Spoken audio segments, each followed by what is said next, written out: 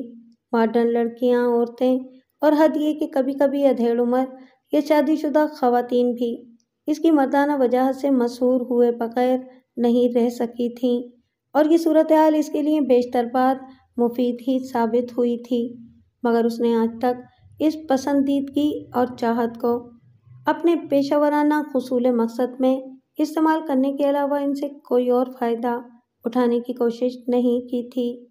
اسے رحمانہ سے اتنی محبت تھی کہ وہ کسی دوسری عورت کی طرف دیکھنا بھی بے وفائی سمجھتا تھا۔ پھر یہ کہ اسے اپنے دونوں بچے بھی بہت پیارے تھے، وہ بہترین انداز میں ان کی تربیت کرنا چاہتا تھا۔ اسے گوارا نہیں تھا کہ حالات کے دھارے نے اسے جو راستہ اختیار کرنے پر مجبور کر دیا ہے، اس کے بچے بھی اسی جانب رخ کریں۔ وہ ان کے لیے ایسے حالات پیدا کرنا چاہتا تھا کہ اس کے بچے جوان ہونے کے بعد عملی زندگی میں جس بلند و عرفہ مقام کی جانب پیش رفت کرنا چاہیں کر سکیں۔ وہ کوارٹر میں آ کر بچھے ہوئے پلنگ پر بیٹھ گیا۔ اس کے سوچے ہوئے بہترین اور برسا برس کے آزمودہ منصوبے کا تقریباً 1/3 حصہ بڑی کامیابی سے پورا ہو چکا تھا۔ کم علم اور نہ تجربے کار ہونے کے باوجود اس نے اپنی پلاننگ بڑی ذہانت سے، دیانت سے تیار کی تھی، ایسی پلاننگ کہ اگر وہ بدقسمتی سے موقع واردات پر ہی رنگے ہاتھوں نہ پکڑا جائے تب پھر اس کی گرفتاری کا امکان نہ ہونے کے برابر تھا۔ ایسا صرف ایک مرتبہ ہوا تھا، اس میں بھی اس نے ایک ہوشیاری کی کہ بھاگنے کی کوشش کرتے ہوئے چوری شدہ مال ایسی جگہ پھینک دیا کہ پولیس اسے برآمد نہیں کر سکی۔ اس پر چوری کا جرم ثابت نہیں ہوا۔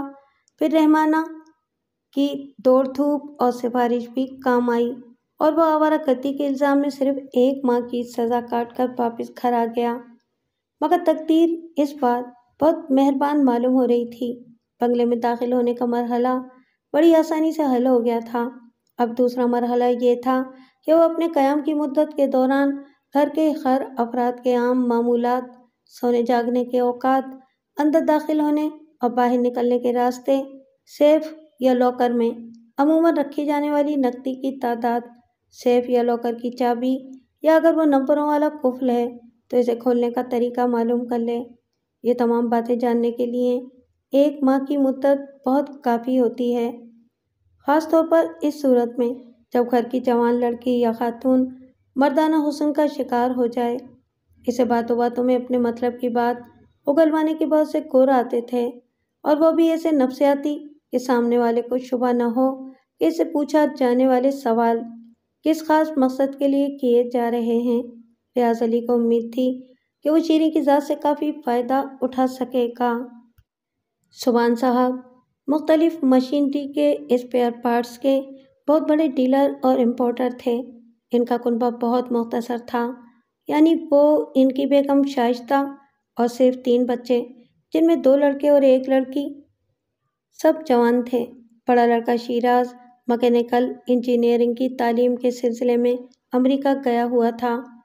اس سے چھوٹا BCom کے امتحان 3rd ڈویژن میں پاس کرنے کے بعد کاروبار میں سبحان صاحب کا ہاتھ بٹا رہا تھا۔ شیریں سب سے چھوٹی اور اکلوتی بیٹی تھی، اس لیے گھر بھر کی چہیتی تھی اور یونیورسٹی میں پڑھ رہی تھی۔ گھر کا ماحول خالصتاً مغربی انداز کا تھا، اور جس کی وجہ بیگم سبحان تھیں، جو کسی زمانے میں اسٹیج اور فلم کی رقاصہ رہ چکی تھیں۔ سبحان صاحب ذہنی طور پر مشرقیت پسند تھے، مگر نرم مزاج اور صلح کن طبیعت کا مالک ہونے کی وجہ سے تیز و ترار بیگم کے سامنے ان کی ایک نہ چلتی تھی۔ چنانچہ ہر معاملے میں عموماً ہوتا وہی تھا جو بیگم صاحبہ چاہتی تھیں۔ انہیں پبلسٹی کا چسکا پڑا ہوا تھا۔ فن کے اسٹیج سے ریٹائرڈ ہوئیں تو سیاست کے اسٹیج پر نمودار ہو گئیں۔ ہر برسر اقتدار پارٹی کی حمایت کرنا ان کا سیاسی مسلک تھا۔ بڑے بڑے چندے دے کر کوئی نہ کوئی عہدہ خرید لیا کرتی تھیں، لیکن نائب صدارت سے کبھی آگے نہ بڑھ سکیں۔ سوشل اور فلاحی کاموں کا بھی شوق تھا، مگر صرف اس حد تک کہ مختلف اداروں کے جلسوں میں کبھی کبھی مہمان خصوصی بن کر خوش ہو لیا کرتی تھیں۔ ان سرگرمیوں کا نتیجہ یہ تھا کہ ان کی شامیں اکثر گھر سے باہر گزرتی تھیں، اور جب رات گئے واپسی ہوتی تو صبح 10-11 بجے سے پہلے اٹھنے کو کس کا جی چاہے گا؟ مگر مشکل یہ تھی کہ پٹھان چوکیدار کو اردو کے گنے چنے چند الفاظ آتے تھے، مالی بوڑھا تھا اور مارکیٹ کافی دور، خانسامہ پر اول تو گھر کی ذمہ داریاں بہت تھیں، پھر بیگم صاحبہ کو اس قوم پر اعتبار نہیں تھا، اس لیے روزمرہ کے سودا سلف کے لیے انہیں خود ہی کار میں دوڑنا پڑتا تھا۔ چنانچہ ریاض علی کی آمد پر شیری کے بعد وہی تھیں جو سب سے زیادہ خوش ہوئی تھیں۔ فراز لاپرواہ شوق اور کھلنڈری طبیعت کا مالک لڑکا تھا۔ وہ صبح ناشتے کے بعد دکان پر چلا جاتا تھا، شام کو 6 بجے ذرا سی دیر کو واپس آتا اور لباس تبدیل کر کے باہر دوستوں کے ساتھ نکل جاتا۔ بیگم صاحبہ کی طرح رات کو دیر سے گھر واپس آنا اور آتے ہی اپنے کمرے میں گھس جانا اور صبح کی خبر لانا، یہ اس کا کام تھا۔ ریاض کے اضافے کو اس نے غالباً بالکل اسی انداز میں دیکھا جیسے گھر میں کوئی فرنیچر کی اضافی شے آ گئی ہو۔ سبحان صاحب بڑے مرن جان مرد قسم کے انسان تھے۔ ان کی تمام سرگرمیاں دکان اور گھر تک محدود تھیں۔ فراز کے جانے کے بعد کوئی 11 بجے تک وہ دکان روانہ ہوتے اور رات کو 10 بجے تک واپس آ جاتے۔ گھر کے نظم و نسق یا گاہے بگاہے ہونے والی دعوتوں اور پارٹیوں سے ہمیشہ دور رہتے۔ دکان سے واپس آ کر اور کھانے سے فارغ ہو کر وہ اپنے مطالعے میں مصروف ہو جاتے اور اپنے کمرے میں چلے جاتے اور اس وقت تک وہاں رہتے جب تک بیگم صاحبہ اور فراز واپس نہ آ جاتے۔ ان کی واپسی کے بعد وہ سونے کے لیے اپنے کمرے میں چلے جاتے۔ معلوم نہیں کیوں بیگم صاحبہ اور سبحان صاحب الگ الگ کمروں میں سوتے تھے۔ شیریں کافی بے باک اور الٹرا ماڈرن لڑکی تھی۔ اس کے حلقہ احباب میں لڑکیاں ہی نہیں لڑکے بھی شامل تھے۔ ویسے وہ عموماً شام کو گھر پر رہتی تھی۔ اس کی سہیلیاں اور دوست ہر دوسرے تیسرے دن ملنے آتے رہتے تھے اور کبھی کبھی یہ تعداد بہت زیادہ ہو جاتی تھی۔ باقاعدہ پروگرام بنا کر آتے تو رات گئے تک خوب دھما چوکڑی مچاتے۔ سبحان صاحب کو بیٹی کی اتنی آزادی پسند نہیں تھی، مگر بیگم صاحبہ کے مقابلے میں انہیں اس محاذ پر بھی پسپائی اختیار کرنا پڑی تھی۔ ریاض علی نے 2-3 دن میں ہی گھر کی تمام ذمہ داریاں سنبھال لی تھیں۔ کمروں کی جھاڑ پونچھ اور صفائی ستھرائی یہ کام پہلے خانسامہ کے ذمے تھے۔ بازار سے سودا سلف لانا، مہمانوں کی آمد پر ان کی خاطر مدارات کرنا، سب کے کپڑوں پر استری کرنا، یہ سب اس کے کام میں شامل ہو چکا تھا۔ قبل ازیں یہ تمام کام خانسامہ کے سپرد تھے۔ رات کو سب کے آنے کے بعد گھر کے تمام بیرونی دروازوں اور کھڑکیوں وغیرہ کو اچھی طرح چیک کرنا اور بند کرنا، یہ ایک اضافی کام تھا جس کی ریاض نے ہی ابتدا کی تھی اور سبحان صاحب اس سے بہت خوش ہوئے تھے۔ اگرچہ ریاض کا مقصد کچھ اور ہی تھا، غرض یہ کہ بہت جلد یوں لگنے لگا تھا جیسے ریاض اس گھر کی ناگزیر ضرورت بن گیا ہے۔ بلکہ بیگم صاحبہ تو کہہ بھی دیا کرتی تھیں کہ حیرت ہے کہ انہیں پہلے ایک اور ملازم رکھنے کا خیال کیوں نہیں آیا۔ ہفتہ عشرے کے دوران ہی ریاض نے تمام ضروری معلومات حاصل کر لیں۔ وہ اپنے نقطۂ نظر سے سب سے اہم بات جو اسے معلوم ہوئی تھی وہ یہ تھی کہ ہر معاملے میں بیگم صاحبہ کو ڈھیل دینے کے باوجود سبحان صاحب نے مالی امور اپنے ہاتھ میں رکھے ہیں۔ بیگم صاحبہ، فراز اور شیریں کو ہر ماہ ایک مقررہ رقم مل جاتی ہے جس میں انہیں پورا مہینہ گزارا کرنا پڑتا ہے۔ چنانچہ گھر میں قیمتی اشیاء رکھنے کی 2 مرکزی جگہ تھیں، ایک بیگم صاحبہ کے بیڈ روم میں رکھی ہوئی آہنی الماری کا لاکر جس میں ان کے تمام اور شیریں کے کچھ خاص زیورات، تھوڑی سی نقد رقم اور کچھ زنانہ دلچسپی کی چیزیں وغیرہ۔ دوسری اور سب سے اہم جگہ وہ دیوار گیر سیف تھا جو سبحان صاحب کے اسٹڈی روم میں ایک دیوار میں ایک بڑی سی روکھنی تصویر کے پیچھے لگا ہوا تھا۔ اس میں ضروری دستاویزات، کاروباری کاغذات کے علاوہ سرسری انداز کے مطابق کم و بیش 50,000 کے نقد رقم موجود رہا کرتی تھی، اور یہی وہ چیز تھی جسے ریاض علی کا ہدف بننا تھا۔ تمام بیڈ روم اور متعلقہ کمرہ دوسری منزل پر واقع تھے۔ ریاض علی نے سیف تک پہنچنے اور پھر وہاں سے باہر نکلنے کا ایک محفوظ ترین راستہ سوچ لیا تھا۔ اسے یہ بھی معلوم ہو چکا تھا کہ عموماً تمام گھر والے 1 بجے تک سو جاتے ہیں، اس لیے اس کے کام کرنے کا مناسب ترین وقت 2 اور 3 بجے کے درمیان کا ہے۔ ریلوے اسٹیشن کا ایک چکر لگا کر وہ یہ بھی معلوم کر چکا تھا کہ صبح کے 5 بجے ایک ٹرین گڑھی خدا بخش جائے گی، جہاں سے وہ دوسری ٹرین پکڑ کر فتح گڑھ جا سکتا ہے اور فتح گڑھ سے سیدھی ٹرین نورپور تک مل سکتی ہے۔ سیف کا برقی الارم بھی اس کے لیے کوئی پرابلم نہیں تھی۔ دشواری صرف یہ باقی تھی کہ سیف کا تالا نمبروں سے کھلتا تھا اور اسے نمبر حاصل کرنے میں کامیابی نہیں ہو رہی تھی۔ کمرے کی صفائی کے دوران وہ سبحان صاحب کے تمام کاغذات، رجسٹر، نوٹ بکیں، ڈائری وغیرہ دیکھ چکا تھا جو میز کی اور ایک الماری کی مختلف درازوں میں رکھے ہوئے تھے، مگر اسے کہیں بھی سیف کے قفل کا نمبر نظر نہیں آ رہا تھا۔ اس کا اب تک کا تجربہ یہی تھا کہ لوگ سیف کے قفل کے نمبر کے سلسلے میں محض اپنی یادداشت پر بھروسہ نہیں کرتے، بلکہ احتیاطی طور پر کہیں نہ کہیں ضرور نوٹ کر لیتے ہیں۔ پھر اس کا یہ بھی اندازہ تھا کہ نمبر پورے گھر میں صرف سبحان صاحب کو ہی معلوم ہے، کیونکہ اتنے دنوں میں اس نے کبھی کسی اور کو سیف کھولتے ہوئے نہیں دیکھا تھا۔ مگر اس مرتبہ اس کی تقدیر سچ مچ بہت مہربان معلوم ہو رہی تھی۔ سبحان صاحب بڑی پابندی سے ڈائری لکھنے کے عادی تھے۔ ان کے بیڈ روم کی الماری کا ایک خانہ صرف ڈائریوں کے لیے مخصوص تھا، جس میں گزشتہ 20-25 برسوں کی پرانی ڈائریاں رکھی ہوئی تھیں۔ ریاض علی سال کی ڈائری دیکھ چکا تھا، اس میں نمبر نہیں تھا۔ ایک دن اسے یوں ہی خیال آیا کہ ممکن ہے نمبر اس سال کی ڈائری میں تحریر ہو جس سال سیف خریدا گیا تھا۔ یہ بات اس کے علم میں آ چکی تھی کہ بنگلہ 4 سال قبل تعمیر ہوا ہے، ظاہر ہے سیف اس کے ساتھ ہی لگا ہوگا۔ اس اندازے کی بنیاد پر اس نے 4 سال پہلے والی ڈائری دیکھی اور اسے خصوصی یادداشتوں کا صفحہ کھولتے ہی کامیابی ہو گئی۔ سیف کا نمبر اس کی نظروں کے سامنے موجود تھا، لیکن سب سے بڑی پرابلم جو ریاض علی کے لیے آزمائش بنی ہوئی تھی وہ شیری تھی۔ وہ ایک آزاد خیال اور بے باک لڑکی تھی۔ اس کے ہر انداز سے یہ ظاہر ہوتا تھا کہ وہ اس کے ذہن اور جذبات پر پوری طرح حاوی ہو چکا ہے۔ گھر میں 4 کاریں تھیں، گویا ہر فرد کے لیے اس کی اپنی ذاتی کار، اور ہر فرد ڈرائیونگ جانتا تھا۔ شروع میں 2-3 دن شیریں اس کے ساتھ مارکیٹ جاتی رہی۔ عذر یہ تھا کہ وہ اجنبی ہے، نہ وہ مارکیٹ سے واقف ہے اور نہ مارکیٹ والے اس سے۔ پھر اس نے ہر تیسرے چوتھے دن شام کو شاپنگ کے بہانے ریاض علی کو اپنے ساتھ لے جانا شروع کر دیا۔ صبح کو ہر فرد کے کمرے میں بیڈ ٹی لے جانا اب ریاض علی کے ذمے آ گیا تھا۔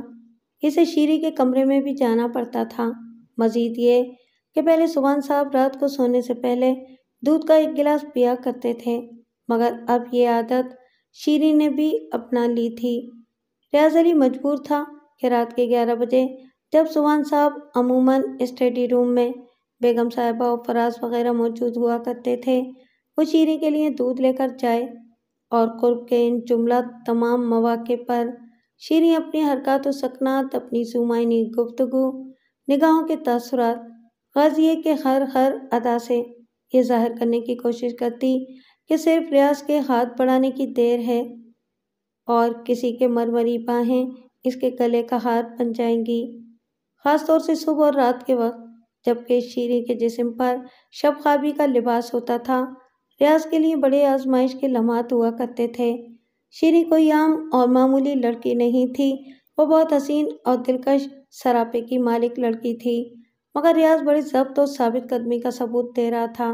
وہ نظریں چراتا، دانستان جان بن جاتا، کم سے کم بات کرتا اور کمرے میں داخل ہوتے ہوئے ہمیشہ دروازہ کھلا چھوڑ دیتا۔ مگر عجیب بات تھی کہ یہ اجتناب اپنے اثر کے اعتبار سے الٹا ثابت ہو رہا تھا۔ ریاض جتنا بچنے کی کوشش کرتا، شیریں کے جذبات اتنی ہی شدت اختیار کرتے جا رہے تھے۔ اسی کشمکش میں 25 دن گزر گئے۔ جمعرات کی رات تھی۔ ریاض حسب معمول ٹھیک 11 بجے دودھ کا گلاس لے کر کمرے میں داخل ہوا۔ شیریں اس وقت سنگار میز کے سامنے بیٹھی ہوئی اپنے بالوں کو برش کر رہی تھی۔ آئینے میں ریاض علی کا عکس دیکھتے ہی وہ اپنی جگہ سے اٹھی اور جیسے ہی وہ گلاس رکھ کر پلٹا، شیریں اپنی تمام رعنائیوں کے ساتھ اس کے راستے میں آ گئی۔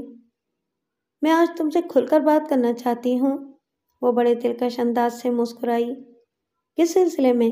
ریاض نے پھر تغافل سے کام لیا۔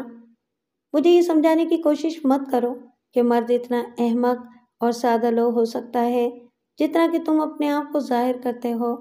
تم اچھی طرح جانتے ہو کہ میں تم سے محبت کرتی ہوں، مگر میں شادی شدہ اور 2 بچوں کا باپ ہوں شیریں صاحبہ، ریاض علی نے سنجیدگی سے کہا۔ اس سے کوئی فرق نہیں پڑتا، تم اس کے باوجود مجھ سے شادی کر سکتے ہو۔ ذرا سوچو، غور کرو، میں تمہاری زندگی میں انقلاب لا سکتی ہوں۔ لکھپتی باپ کی اکلوتی بیٹی ہوں، مجھ سے شادی کر کے تم غیر معمولی دکاندار نہیں رہو گے۔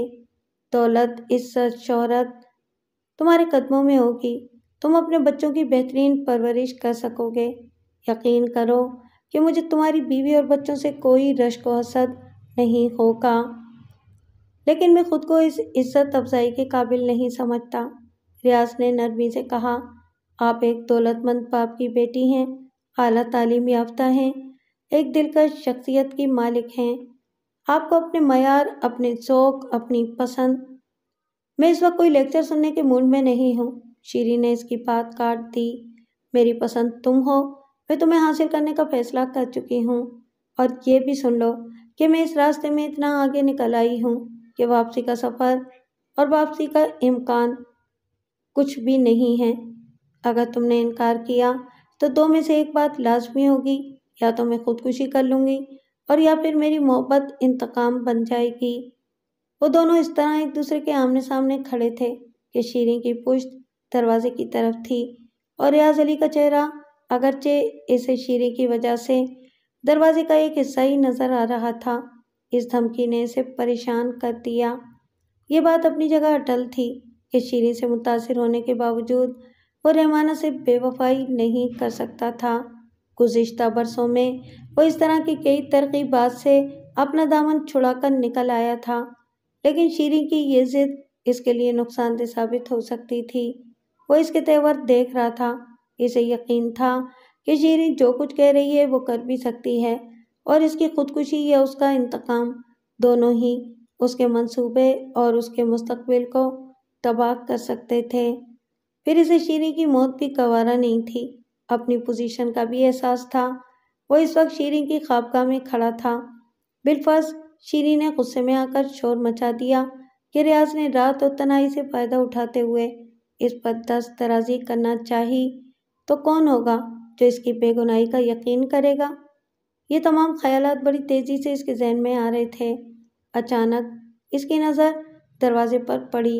وہ جس پیشے سے وابستہ تھا، اس میں انسان میں خطرے کے احساس کی ایک چھٹی پیدا ہو جاتی ہے۔ اسے کچھ یوں محسوس ہوا جیسے کوئی دروازے کی آڑ میں کھڑا ہوا ان کی باتیں سن رہا ہے، اور پھر فوراً ہی اس کے دماغ میں ایک اچھی ترکیب آئی۔ مجھے اندازہ نہیں تھا کہ آپ اس حد تک سنجیدہ ہو چکی ہیں، اس نے نرمی سے کہا۔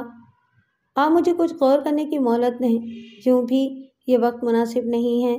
بیگم صاحبہ یا آپ کا بھائی فراز کسی بھی وقت واپس آ سکتے ہیں۔ میں کل اسی وقت آپ کو اپنے جواب سے مطلع کر دوں گا۔ میں کل تک انتظار نہیں کر سکتی۔ شیریں نے جذبات سے مغلوب ہو کر اپنی باہیں ریاض علی کی گردن میں حمائل کر دیں۔ مجھے ابھی جواب چاہیے، اور وہ بھی اپنے حق میں۔ اتنی بے صبری اچھی نہیں، ریاض علی مسکرایا۔